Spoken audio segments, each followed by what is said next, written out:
this session. So let me get that started.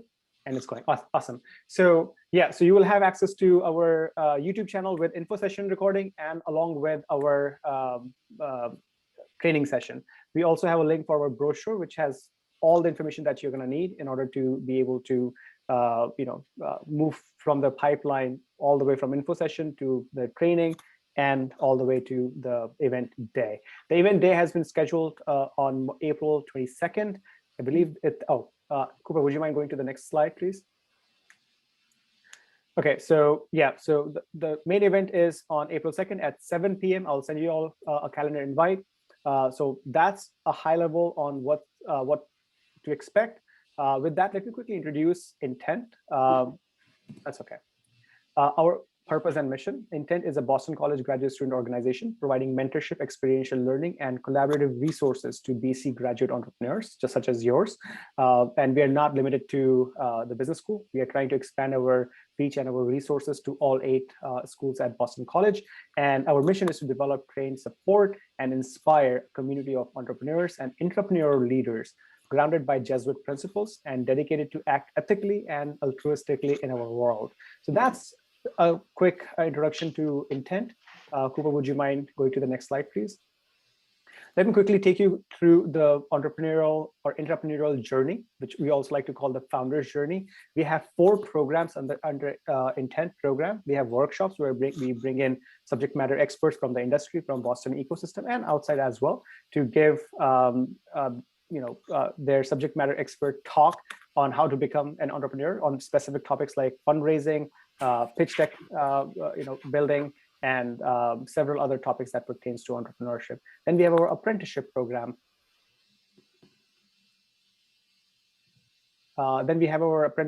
Where, would you mind going back? Okay, where we bring in local entrepreneurs, local startups, and help them basically seek some help from our aspiring entrepreneurs, graduate students who have the aspiration to help, and these folks need a little help. So it really becomes a great marriage of 2 people with great needs. Then we have our incubator program and our accelerator program. It's a platform where we help provide all the mentorship and all the resources that is needed to basically bring your idea alive. How do you take an nebulous idea and put it through questionnaires and business canvas to convert it into a business plan? An accelerator program helps graduate students who already have a business plan and want to execute in different ways, want to expand their operations. So we provide them with, link them with industry subject matter experts and provide them with mini modules to basically help improve their business skills. With that, let's go to the next slide. Obviously, as you can tell, this is major, large, operation. We are currently helping, over 50 students directly, and we have about 580 active members. And all this work is only possible because of student leaders such as Cooper, who hasn't made it to this photo frame yet, but will soon. I have yet to update this, but we are incredibly, thankful to all the volunteer work that our student leaders are providing, and also our faculty leaders who have led us to do some great work with some really inspiring individuals on our campus. With that, would you mind going to the next slide? I think that's it. Cooper, that's up to you now. Great. Well, thank you, Vishal. Just want to thank everyone for coming today, and also for just participating in Intent's first ever pitch competition. We're really excited to put it on for you guys. So just want to start out with, what is pitching? So just for my own interest, by a show of hands, who here is this the first time that you've done something like this? Okay, definitely see some people that have done something like this before as well. All right, so no need to worry, we're going to walk you through it. So pitching, though, isn't just giving a presentation. Pitching is selling at the end of the day. And what you're selling is 3 distinct things. First, you're selling an idea. So you've come up with this great idea, this great business idea. Now you need to sell the investors on the fact that this idea is good and that this idea is going to work. But more so than just an idea, you're also selling an opportunity for an investor. All right, this is an opportunity for the investor to invest their money, and retain profit from this investment.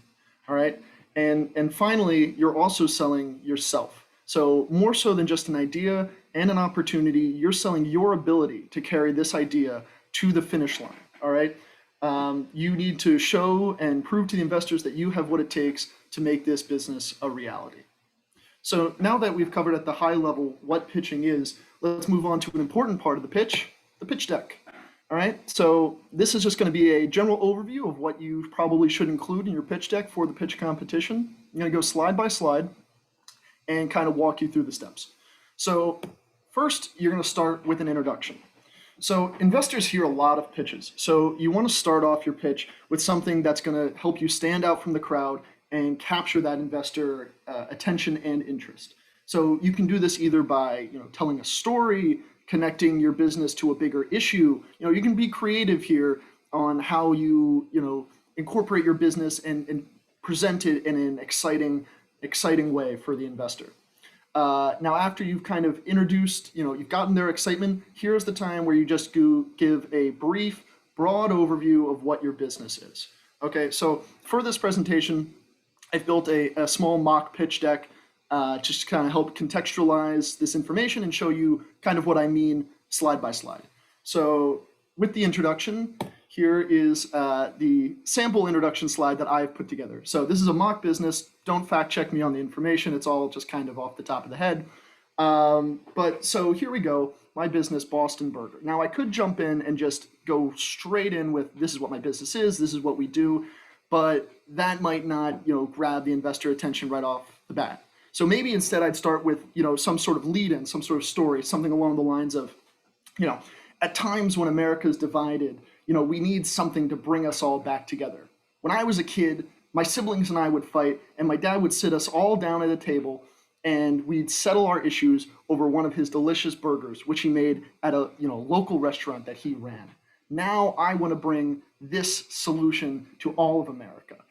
Something like that. Just that's just kind of silly, but something to grab the investor's attention, attach it to a bigger issue, tell a story, something to differentiate yourself. So now, once you've introduced the idea, you have the investor's interest. All right, now we're going to move on to an important part of this, which is the problem. So the number one reason startups fail is because the inventor, the entrepreneur has created a business, has created a product that, while it might be neat and useful, is not something people actually want, not something people are willing to pay for.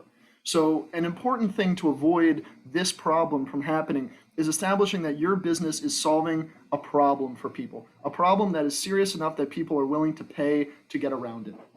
So, and this helps demonstrate the need that your business will be filling.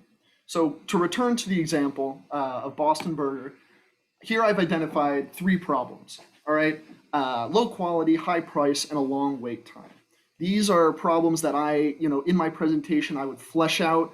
I'd explain how and when the customer faces these problems, why they're such an issue for the customer, and how this presents an opportunity for my business to solve it. Here's a great opportunity to support your contention with data or surveys if possible. I understand that this is just kind of a mock competition, but anything that you can glean off the internet to support your contention is only going to lend to the validity of your idea and support the fact that there is a problem that your business can solve. Yeah, so ultimately what this slide is doing is proving to the investors that there are customers out there who will buy your product. Okay, now as you might have guessed, after the problem, next you want to introduce your solution. All right, so here, this is where you give the more in-depth look at what your business does.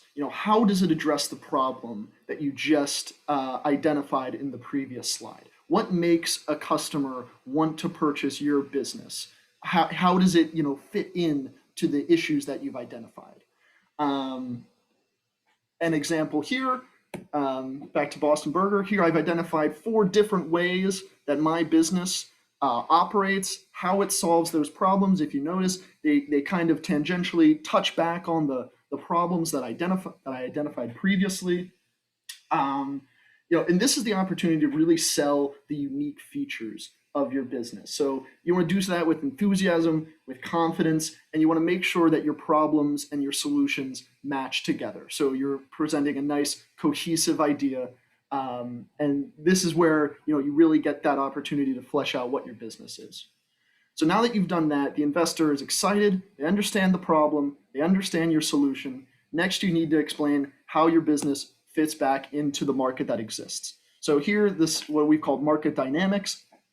This is where you kind of bring in some business principles to show investors not the idea part of the pitch, but the opportunity for them and how your business interacts with the market. So here you can talk about how does your business make money? What's your revenue model? How big is the industry that you're entering? Are there any trends in the industry that you're capitalizing on? Who are your competitors? What are they doing? What's your advantage over your competitors? This is just contextualizing your business in the broader market that surrounds it. So as an example here, you'll see my slide. I talk about the size of the industry, the growth trends of the industry, the niche in the industry that I'm trying to target. I talk about the issues that are important to customers, and I have some examples on the right about how my business competes against them and where my competitive advantages are. This is also a good slide to include some quantitative data, graphs, any sort of numbers that can help lend some credence to the contentions that you're making.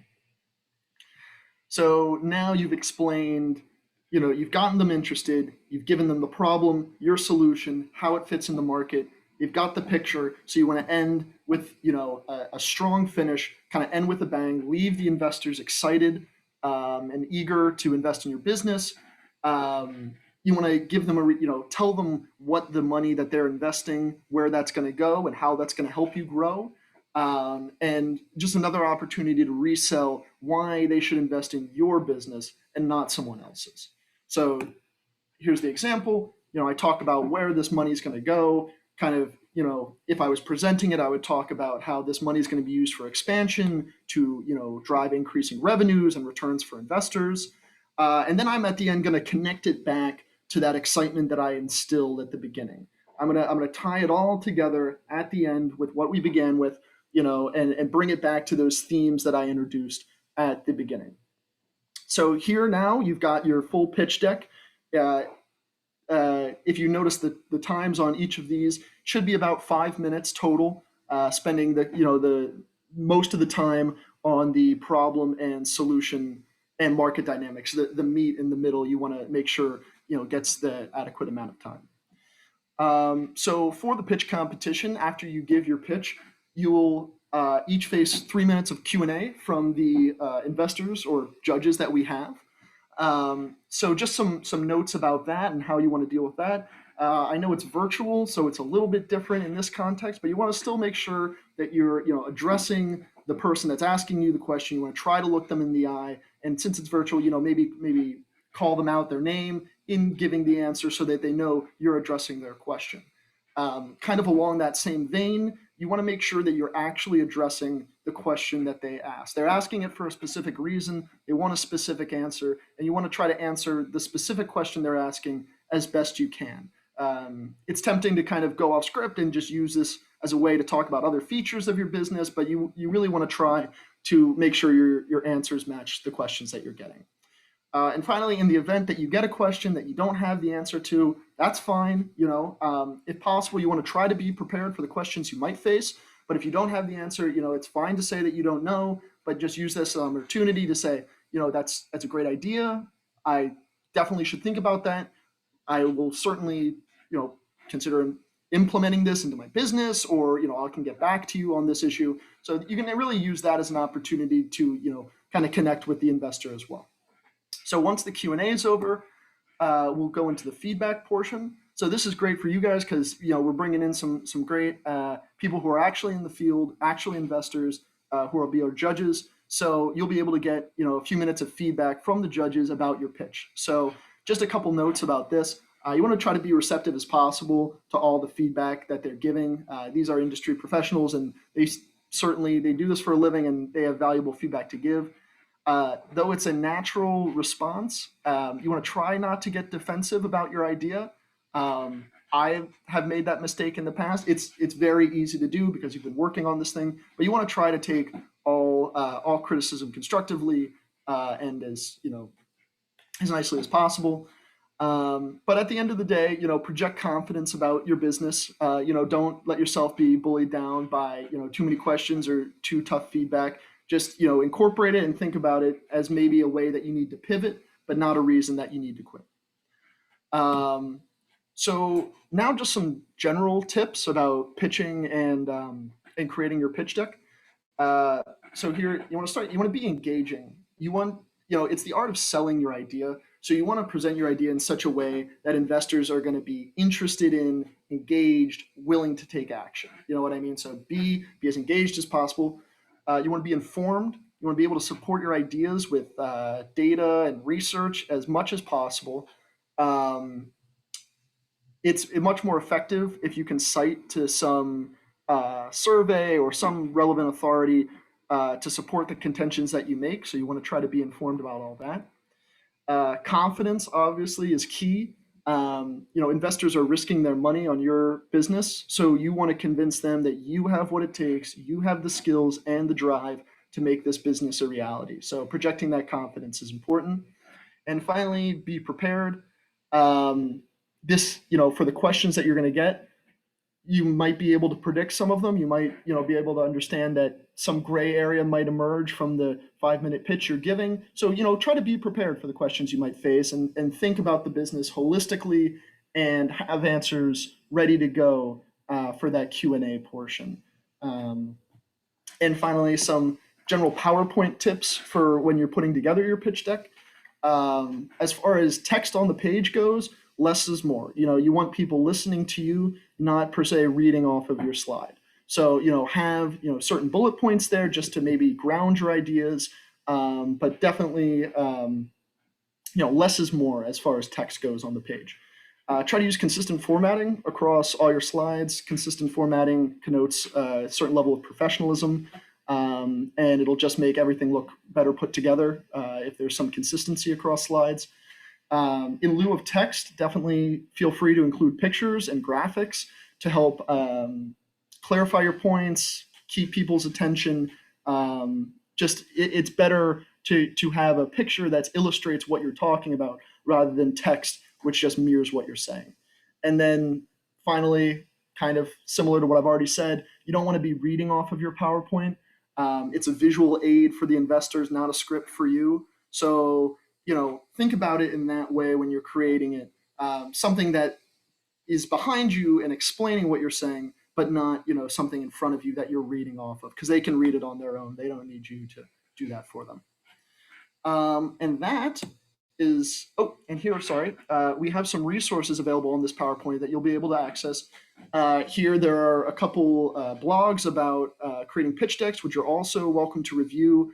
Definitely have some helpful information, similar probably to what was here, but probably a little more in depth as well. Also, here are a couple pitch decks that were actually used in investor presentations for a couple companies that you guys might know, Uber and Airbnb. So definitely worth reviewing them to see what they did, how they kind of incorporated these same themes into their presentation, and definitely a model that you can seek to emulate in your own. And that brings us to the end of our presentation here, and I'm happy to open the floor to any questions that anyone has, and Vishal and I can do our best to answer them. Thank you, Cooper. Questions?